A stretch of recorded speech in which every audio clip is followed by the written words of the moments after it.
Ny tena antony nampiantsoana dia hoe inona tokoa moa zany zavatra ho ataon'ny Andry Malagasy tsara ty hoavy rapitso ity ny 7 Mai 2024 izay manomboka amin'ny 9 ka hatramin'ny hatramin'ny 10 ora hariva mahakasika ny antsoina hoe lobbying et méritocratie.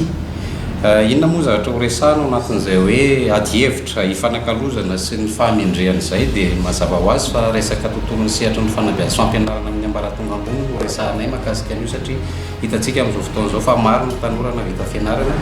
nefa sahirana amin'ny fitadiavana azy sy amin'ny famoronana azy. Izay indrindra ny antony nanasanay andreo antsoina hoe fondateur des universités et des hôpitaux malagasy privé ny resahantsika eto tsy miresaka hoe fanjakana fotsika eto fa privé ny sehatra misy amin'ny zavatra atao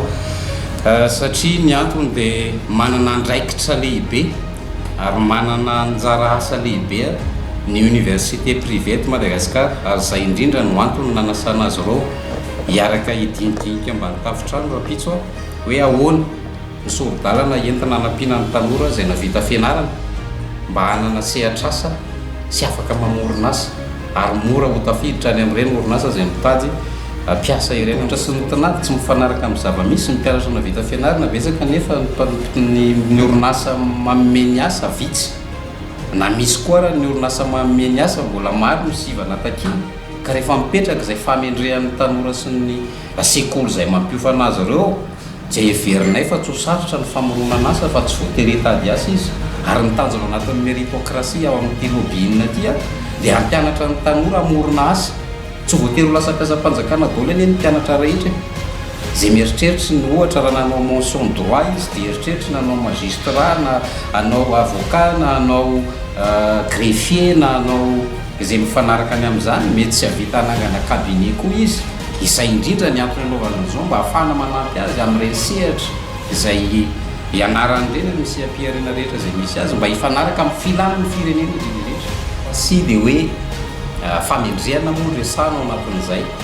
tena mérité an'izany diplôme izany ve ny mpianatra amin'ny université privé ary mérité an'izany koa ve izy any amin'ny sehatry ny asa. Izay indrindra ny antony hoe ho resahana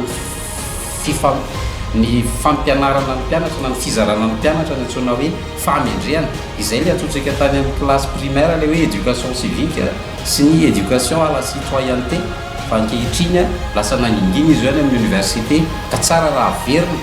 izay éducation civique et éducation à la citoyenneté zay mba hananan'ny mpianatra famendrehana indrindrindra ireo tanora maro izay mbola misehatra ao anatin'ny fandratonan'ny fianarana amin'ny université isan-tsokajiny izay misy eto amintsika izay mahatratra ny amin'ny manodidina ny 200 any ary 520 any ny isan'ny paramètre